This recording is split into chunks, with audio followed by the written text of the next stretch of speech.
नमस्कार, बहुत स्वागत है आपका। आप देख रहे हैं ग्रैंड धर्मा सन्मार्ग।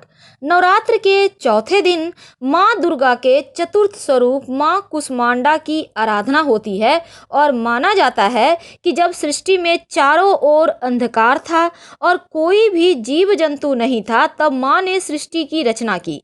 इसी कारण उन्हें कुष्मांडा देवी के नाम से जाना जाता है। कुष्मांडा रूप माँ के चौथा स्वरूप है और भक्तों को संतति सुख प्रदान करने वाला है। तो माँ कुष्मांडा का मतलब है उन्होंने अपनी मंद फूलों सी मुस्कान से संपूर्ण ब्रह्मांड को अपने गर्भ से में उत्पन्न किया और माना जाता है कि माँ कुष्मांडा की उपासना से आपके रोग और शोक मिट जाते हैं। इनकी भक्ति से आयु, यश, बल और आरोग्य की वृद्धि होती है और माँ कुष्मांडा अत्यल्प सेवा और भक्ति से प्रसन्न होने वाली हैं। माँ की आराधना करने से आप में तेज, ज्ञान, प्रेम, ऊर्जा, आयु, यश, बल, आरोग्य और संतान का सुख प्राप्त होता है और आपका बुद्ध भी मजबूत होता है।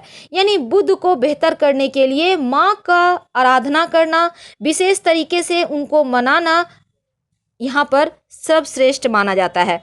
तो आज हम आपको माँ को मनाने के विशेष उपाय बताएंगे। सबसे पहली बात तो माँ कुष्मांडा की पूजा में आप खुद हरे रंग का कपड़ा पहने और फिर माँ की पूजा करना है। लेकिन उसके पहले एक बात जान लें, माँ कुष्मांडा की जिस दिन आराधना होगी, चौथा पूजा यानी इस बार मंगलवार के दिन है और इस दिन कुम्हड़ा का सेवन जरूर कीजिए।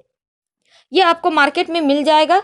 इसको खाने से आर्थिक स्थिति अच्छी होगी और आपका स्वास्थ्य भी अच्छा होगा। तो कुष्मांडा माँ की आराधना के दिन कुम्हड़ा का सेवन किया जाता है।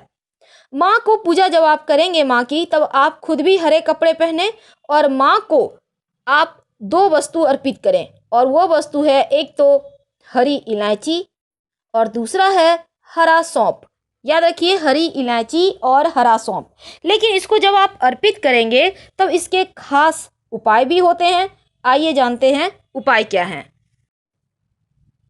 तो सबसे पहली बात, आप माँ कुष्मांडा को कभी भी सुबह से लेकर शाम तक आपकी जितनी उम्र है उतनी ही हरी इलायची अर्पित करें। और जब आप हरी इलायची अर्पित करेंगे तब सबसे पहले तो हरी इलायची जितनी उम्र है उतना रखिए। उसके बाद एक इलायची हाथ में लें, फिर बोलें ओम कुष्मांडा देव्ये नमः। ओम, फिर एक इलायची लें, फिर बोले ओम कुष्मांडा देव्ये नमः। इस तरह से आप हरी इलायची जितनी आपकी उम्र है एक एक बार मंत्र पढ़ते हुए माँ को अर्पित करते चले जाए। भोग में माँ को इस दिन खासकर ये जो अर्पित कीजिएगा इलायची, बाद में उठाकर यानी अगले दिन उठाकर अपने पास रख लें और खाइए प्रसाद के रूप में। ये आपके भाग्य में वृद्धि करेगा, बुद्ध संबंधी समस्या भी दूर हो जाएगी।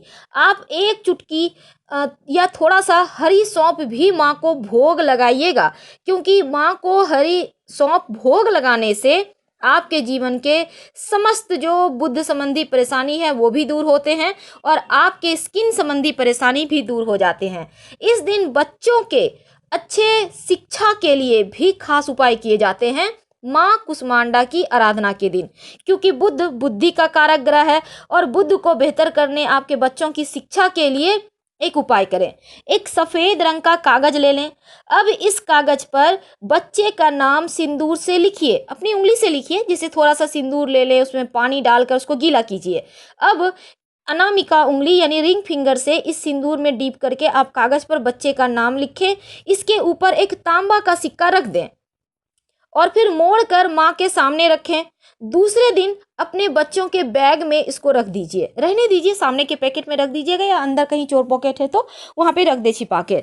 आप देखिएगा आपके बच्चे सही रास्ते पर चलेंगे और अच्छे से पढ़ेंगे। माँ को भोग जब हम लगाएंगे तब खास तरीके से उनको भोग लगाया जाता है, क्योंकि माँ के भोग में धनिया की पंजीरी का भी भोग लगाया जाता है और इसके साथ ही धनिया की पंजीरी तो बनाना आपको आता ही होगा, आप वैसे घर में भी कर सकते हैं रेडी। कुम्हड़ा का भोग लगाया जाता है, हलवा का भोग लगाया जाता है, चना और गुड़ का भोग लगाया जाता है और इसके साथ ही माँ को सौभाग्य की सामग्री जरूर अर्पित की जाती है। अब ऐसा नहीं है कि आप सब कुछ का ही भोग लगाएं, लेकिन सौभाग्य की सामग्री जरूर अर्पित कीजिएगा। अब ये सौभाग्य की सामग्री जैसे कि इसमें आपकी चूड़ी है, ये आप पहनिए, बाद में प्रसाद के रूप में पहनिएगा, इसलिए सब कुछ अर्पित करें। जितनी चीज़ें आपने पूजा में पहनने के लिए नई खरीदी है ना, चूड़ी, आलता, बिंदी वगैरह, सब कुछ माँ को अर्पित कर दें और बाद में इसी को आप पहनिएगा। आप चाहें तो चढ़ाने के बाद माँ को फिर से रख लीजिए और महाअष्टमी के दिन भी फिर से आप माँ को इसको अर्पित कर सकते हैं, अगर आप नहीं पहनते हैं तो, क्योंकि बहुत सारे लोग 2 बार खरीदने के लिए उनके लिए संभव नहीं है सब कुछ, इसलिए आप इसको माँ को चढ़ा दें, फिर से महाअष्टमी के दिन उसी को आप चढ़ा के फिर पहन लीजिएगा। लेकिन इस दिन सौभाग्य की सामग्री आप नहीं, कुछ तो कम से कम एक सिंदूर की किया ही अर्पित कर दें माँ को, और इसके बाद आप इसको प्रसाद के रूप में पहने। माँ को चना गुड़ का भोग लगाइए, या आप चाहें तो धनिया की पंजीरी, इसमें आप मिश्री का या गुड़ का भी प्रयोग कर सकते हैं, भोग लगाइए। तो इस तरह से आपको माँ को मनाने के लिए बहुत सिंपल उपाय है। लेकिन अब हम जानेंगे एक खास उपाय, और वो खास उपाय ये है कि आप इस दिन बुध संबंधी समस्या से मुक्ति पाने के लिए विशेष उपाय किए जाते हैं। इसलिए आप माँ की पूजा करने के बाद ओम बुम बुधाय नमः, ओम बुम बुधाय नमः, इस मंत्र का कम से कम 108 बार जप कीजिएगा, ताकि बुध संबंधी समस्या, आपकी वाणी संबंधी समस्या दूर हो जाए और आपकी वाणी, आपकी अभिव्यक्ति, आपकी स्किन, आपका सौंदर्य, तमाम चीज़ें खूबसूरत रहे। सिंपल उपाय है पर है बड़े काम का। आइए अब जानते हैं आपके लिए बहुत ही दुर्लभ, बहुत ही खूबसूरत उपाय। बहुत सारे लोग चाहते हैं हम स्वप्न में माँ को देखें। कैसे देखेंगे, ये हम आपको आसान विधि बताएंगे। सबसे पहली बात तो रात में जब आप सोइएगा, किसी भी दिन, इस नवरात्रा में किसी भी दिन आप ये प्रयोग कर सकते हैं। रात में सोने के पहले एक तुलसी का पत्ता लें। अब इस पत्ते पर थोड़ा सा सिंदूर लगाइए, तुलसी के पत्ते पर। अब रात में अपने नाभि के ऊपर इस पत्ते को रखिए और सो जाइए। देखिएगा रात में आपको माँ के दर्शन हो जाएंगे। अगर आप माँ को देखने के इच्छुक हैं दिल से तो ये उपाय जरूर करें। एक्सपेरिमेंट करने के लिए मत कीजिएगा, वरना दर्शन नहीं होंगे। याद रखिए, दिल से आप चाहते हैं माँ के दर्शन हो तो ये उपाय करें। अब हम आपको सबसे खास उपाय बताते हैं, और वो उपाय है, देखिए कई बार क्या होता है, आप चाहते हैं कि आपके जीवन में खुशियाँ आ जाए, आप अच्छा बोलें, आपके जो वाणी का एक वेट है, खासकर अगर आप वाणी वाले क्षेत्र में काम करते हैं तो वो बढ़े। अब आप विद्यार्थी हैं, आपके घर में बच्चे हैं, आप चाहते हैं आपके बच्चे खूब पढ़े लिखें, यानी वाणी का जो खूबसूरती है, स्किन की खूबसूरती है, वो बराबर से बनी रहे। तब क्या करेंगे, तब आपको हमने अभी अभी उपाय बताया कि अपनी उम्र के बराबर हरी इलायची माँ को अर्पित करें और फिर माँ के मंत्र को बोलते जाएं। अब ये जो आपने इलायची अर्पित किया है, इस इलायची को हरे कपड़े में बांधकर अपने पास रखिए 1 साल तक संभाल के, और फिर इस इलायची को आप साल भर रखने के बाद आप चाहें तो इसको खा सकते हैं, आप चाहें तो बहते हुए जल में प्रवाहित कर सकते हैं। आपकी वाणी की समस्या जो है वो दूर हो जाएगी, आपकी बुद्धि अच्छी होगी, आप अच्छा बोलेंगे।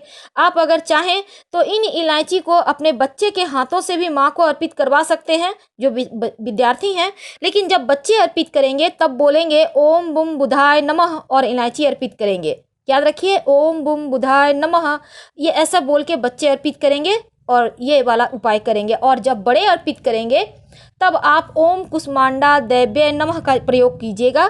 ये उपाय बच्चे और बड़े के लिए मंत्र सिर्फ बदलेगा, बाकी सब कुछ वही रहेगा। तो माँ कुष्मांडा को मनाइए और जीवन में चमत्कार होते हुए देखिए। मंत्र भी हमने स्क्रीन पे दिया है, आप इसका प्रयोग कीजिए। फिलहाल आपसे विदा लेंगे। हर हर महादेव, धन्यवाद।